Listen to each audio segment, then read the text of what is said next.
Assalamualaikum warahmatullahi wabarakatuh. Perkenalkan saya Bobi Sadli dengan NIM C1J020081. Di sini saya akan mempresentasikan mengenai akad ijarah. Adapun pokok pembahasan kita pada hari ini, yang pertama itu definisi akad, yang kedua jenis-jenis ijarah, yang ketiga dasar syariah ijarah, dan yang keempat pelakuan akuntansi PSAK 107. Definisi akad ijarah. Al-ijarah berasal dari kata al-ajru yang berarti kompensasi, pergantian, ganjaran, pendapatan, dan nilai perhitungan atau al-iwadu. Secara terminologi, ijarah adalah akad pengalihan hak untuk menggunakan barang dan jasa yang diperoleh dengan membayar sewa, dan namun tidak ada pengalihan kepemilikan atau milkiyah atas barang tersebut. Jadi ijarah yang dimaksudkan untuk mengambil manfaat atau barang atau jasa atau memperkerjakan seseorang dengan jalan pergantian atau membayar sewa atau upah sejumlah tertentu. Jenis-jenis ijarah.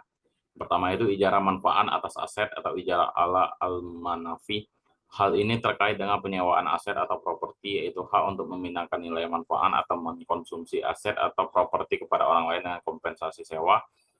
Yang kedua, ijarah manfaat atas pekerjaan ijarah ala al-amal. Hal ini berhubungan dengan sewa jasa, yang itu memperkerjakan jasa atau hasil karya seseorang dengan upah sebagai imbalan jasa yang disewa. Objeknya berupa manfaat dari tenaga seseorang. Yang ketiga, ijarah muntahiyah bitamlik atau IMBT, yaitu sewa menyewa antara pemilik objek sewa dengan penyewa untuk mendapatkan imbalan atas objek sewa berupa perpindahan kepemilikan objek ijarah pada saat tertentu. Dasar syariah ijarah Al-Quran sesuai dengan surah Al-Baqarah ayat 233. Dan jika kamu ingin anakmu disusukan oleh orang lain, tidak dosa bagimu apabila kamu memberikan pembayaran menurut yang patut.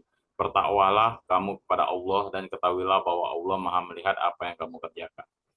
Hadis dari Abdullah bin Umar berkata, sesungguhnya Nabi Rasulullah Shallallahu Alaihi Wasallam bersabda, berikan kepada seorang pekerja upahnya sebelum kering-keringatnya. Hadis riwayat Ibnu Majah. Barang siapa yang memperkerjakan pekerja, beritahukanlah upahnya. Hadis riwayat Ar-Razak dari Abu Hurairah dan Abdul Sa'id Al-Khudri. Pelakuan akuntansi PSAK 107. Mu'jir mengakui aset ijarah pada saat ijarah diperoleh sebesar biaya perolehan. Aset ijarah disusutkan atau diamortisasi jika berupa aset yang dapat disusutkan atau diamortisasi sesuai dengan kebijakan penyusutan atau amortisasi untuk aset sejenis selama umur manfaatnya. Mu'jir mengakui pendapatan ijarah secara garis lurus sejak aset ijarah tersedia untuk mustajir sampai akhir akad. Biaya perbaikan objek ijarah adalah tanggungan pemilik, tetapi pengeluarannya dapat dilakukan oleh pemilik secara langsung atau dilakukan oleh penyewa atas persetujuan pemilik. Yang berikutnya, pada saat perpindahan kepemilikan objek ijarah dari mu'jir kepada mustajir dalam ijarah mutahiyah bitamil dengan cara yang pertama itu hibah, maka mu'jir mengakui jumlah tercatat objek ijarah yang dihibahkan sebagai beban. Yang kedua, penjualan, maka mu'jir mengakui selisih antara harga jual dan jumlah tercatat objek ijarah sebagai keuntungan atau kerugian. Mustajir mengakui beban ijarah secara garis lurus sejak aset ijarah tersedia untuk mustajir sampai akhir akad. Yang berikutnya, biaya pemeliharaan objek ijarah yang disepakati dalam akad menjadi tanggungan penyewa.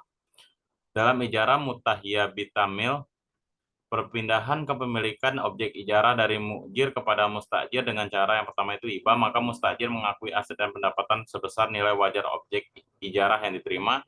Yang B, pembelian, maka mustajir mengakui aset sebesar nilai wajar objek ijarah yang dibeli. Dan yang C, pembelian, setelah masa akad berakhir, maka penyewa mengakui aset sebesar pembayaran yang disepakati. Berikutnya, penyewa mengungkapkan dalam laporan keuangan terkait transaksi ijarah dan ijarah mutahiyah bitamilik, tetapi tidak terbatas pada penjelasan umum isi akad yang signifikan. Yang kedua, keberadaan transaksi jual dan ijarah dan keuntungan atau kerugian yang diakui atau jika ada transaksi jual dan ijarah. Itulah yang dapat saya sampaikan. Saya akhiri, wabillahi taufiq wal hidayah. Wassalamualaikum warahmatullahi wabarakatuh.